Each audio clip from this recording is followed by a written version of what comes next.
Hey everyone, we have Rex Miller here and Joseph Myers, and we're taking a review of a webinar that we did last week with a group of pastors thinking about how do we return our people with the best chance of emotional, social, and physical safety.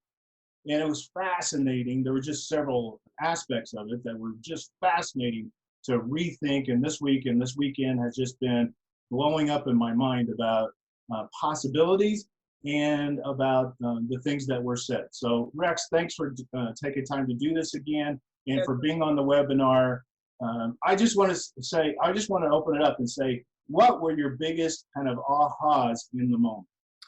Well, this was my second time on this platform called Icebreaker. The first time was just totally disorienting. I had no idea what the platform was.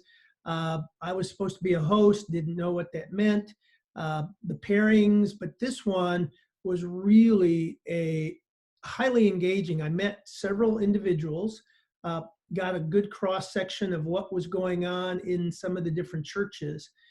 And it felt like a nice, fast-paced, interactive way to bring a bunch of people together. And I wouldn't even call it a webinar. It was more of an event, kind of like a combination workshop, networking, content from the experts, had 3 themes, and the time just went by very quickly. Yeah, it was almost like a conference, right? Where you go to these conferences, you set in and you listen to these little workshops, but one of the biggest things is connecting with other people in the hallway. And so it almost had that feel like you went into a room, you listened, and then you were sent to a hallway to talk to people.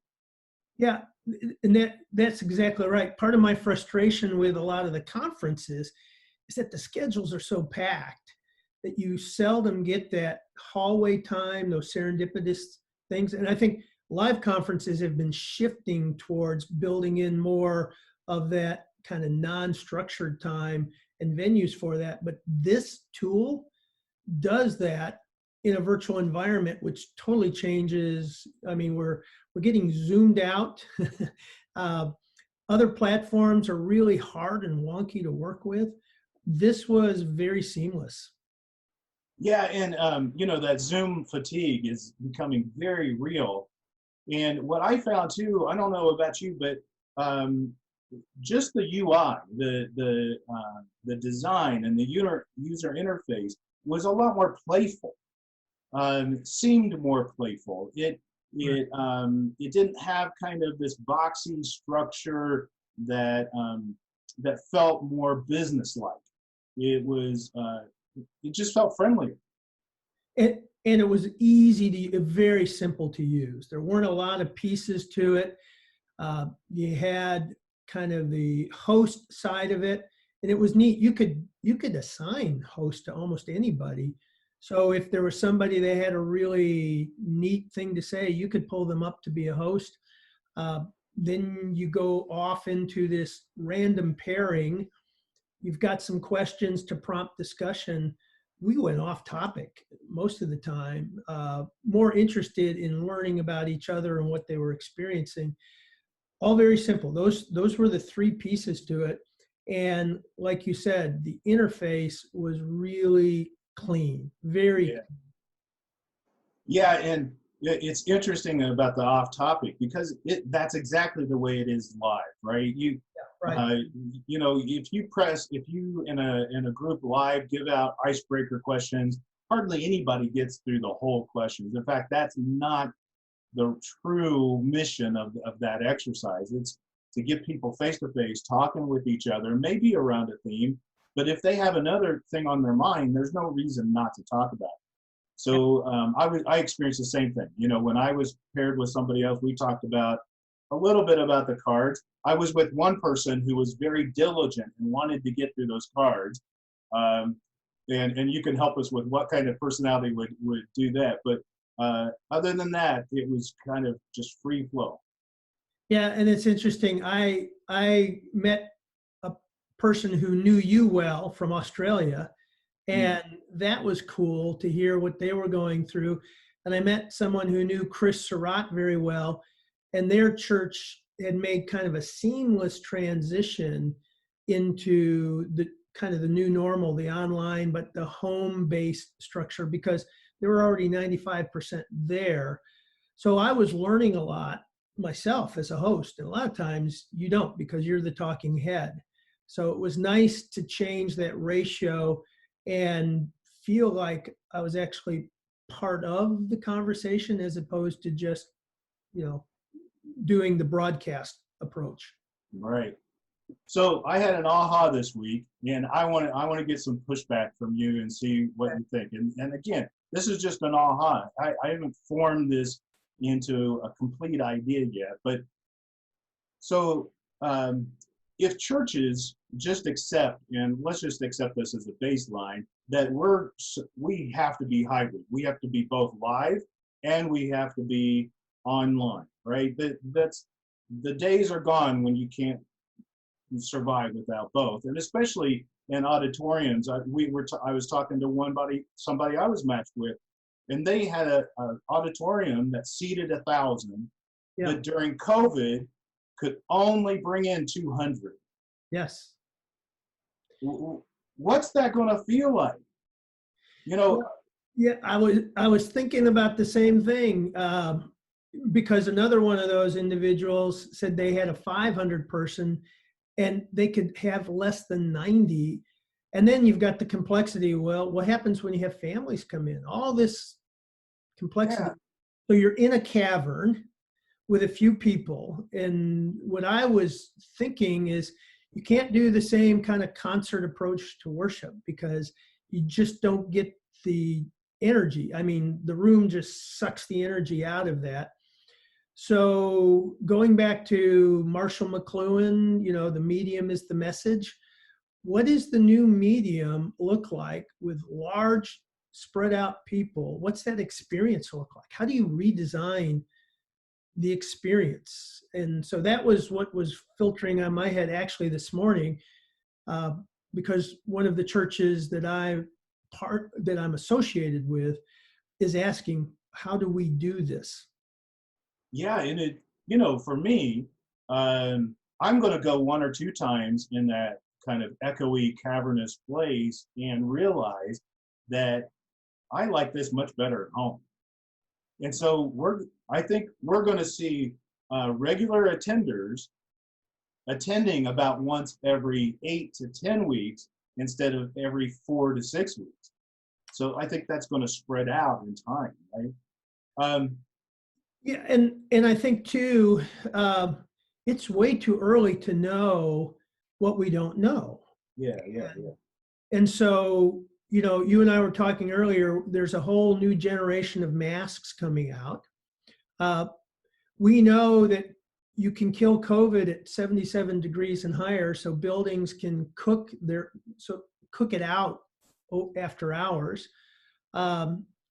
And who knows when there's going to be a vaccine, but we don't know what we don't know. And I can actually envision a separate kind of online experience designed and a separate kind of in this open area, this cavern where it's much more unplugged. I was actually thinking of the Eric Clapton Unplugged session, very intimate. That was his highest selling album ever because of the different nature of the experience. So I can see us really slowing it down and unplugging for live in the big environment. And then choreographing how we interact together. So I think there's a whole new period of rethinking the experience of those different venues.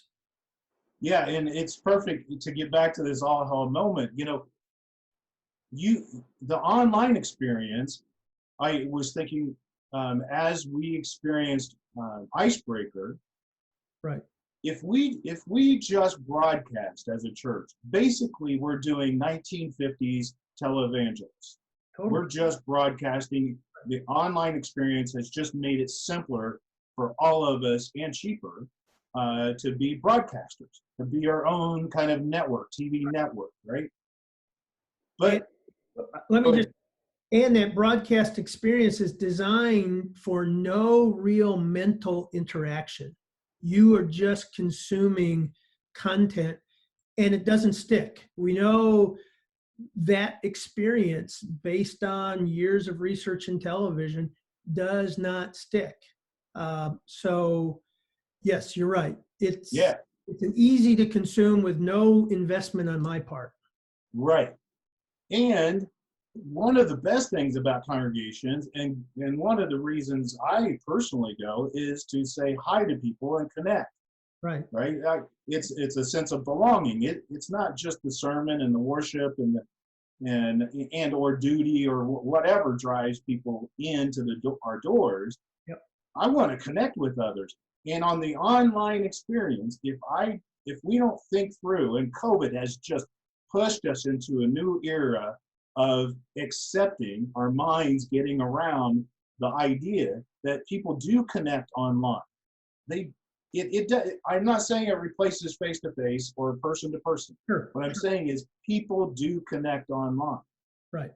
And if we could use tools like icebreaker during a sermon, for instance, maybe even during worship, but during a sermon, if a pastor would, quote unquote, do their first point and say, okay, you know what, for those of you online, we're going to randomly match you with someone else online, and there'll be 3 questions to decide about something that I've said here. Why don't you go ahead and just connect and interact with those 3 questions?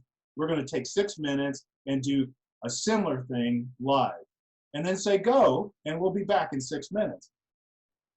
Now, basically, we have 3 things going on. We have a live broadcast that someone can watch and not interact with. I think that's still important. Right. We have this icebreaker thing that is randomly connecting people online, one-on-one, or family to family, and talking about the sermon itself or the content that's being delivered. And then you have the live experience that is re-choreographed to help with that online presence.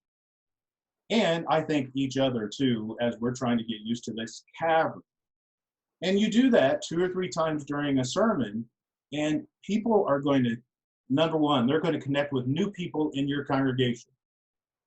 They're going to, what we know is that people are watching who have never been to your facility, and they're going to connect with people who aren't in your congregation. Right. And 3, they're going to have a much better experience coming away from it. Like you and I experienced, I couldn't believe in the webinar that we did that it was an hour long. It felt like 5 minutes. That thing just flew by. And I think that's a way that we can have people experience the church and talk about it in a way that gets us back to, let's not say back to, moves us forward in interaction. Well, and a couple things, constraints that are removed. One is you don't have to have a rigid hour service because you're reaching so many more people.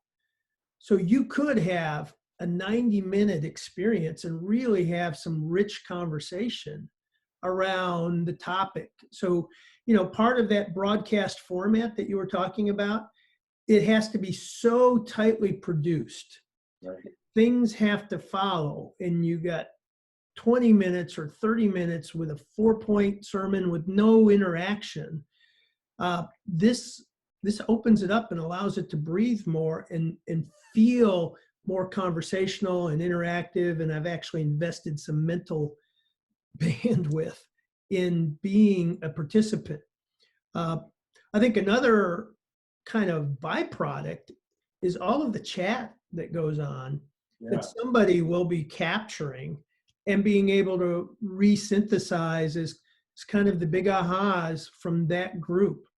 So I think this really opens up that potential.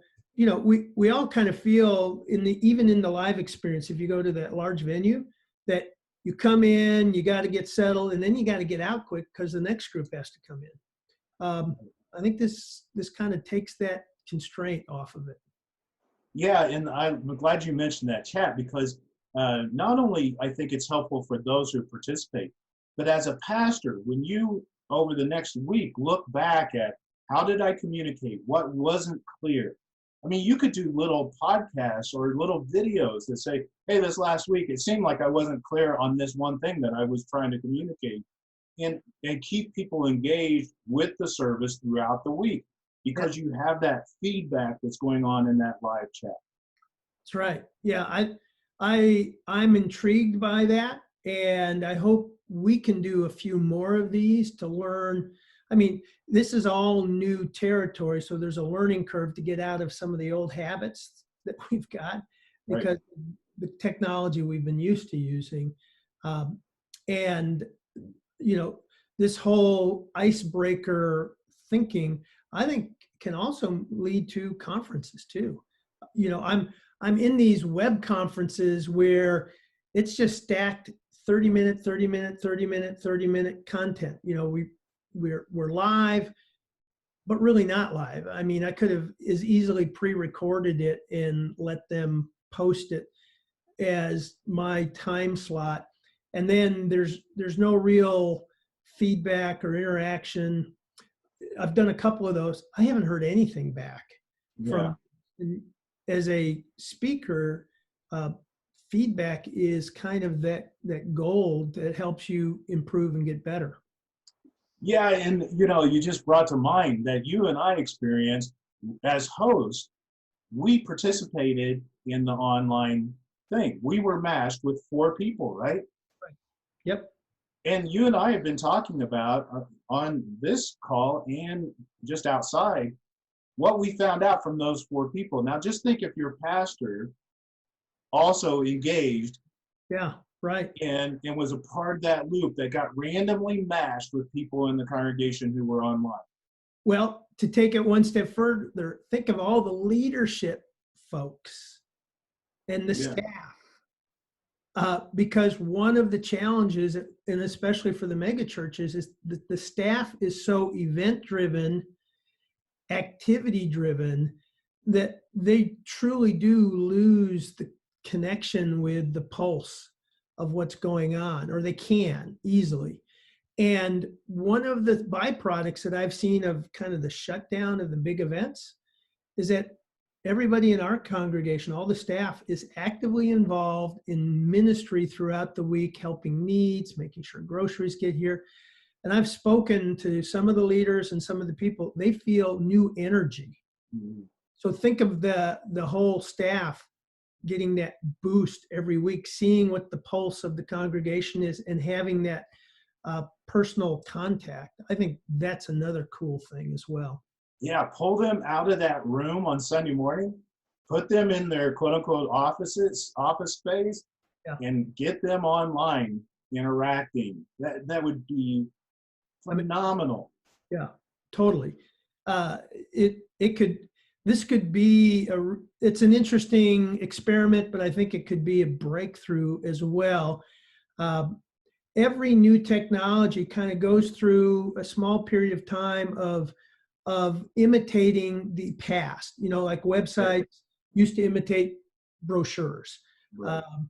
You know, TV used to imitate kind of vaudeville until it found what works best in that medium. And we're just at the cusp of this one. Yeah. And wow, what fun. Yeah. Right? It's just, I agree. Yeah, it's just fun to be, and so listen, we're going to wrap up here. If you or your congregation want to know more or want help thinking through this, obviously Rex and I are interacting here and throwing out ideas as we're thinking of them. But we would love to help if you need help doing this. But if you are doing it and have experience doing it or try it one time, we'd love to hear from you. We'd love to gain that knowledge from you and interact. So please get back to us. Rex, this has been fun as always, and I sure appreciate your time. Let's keep this up and let's do another icebreaker quote-unquote webinar, because the theme is let's stop just broadcasting, let's peoplecast. I love it.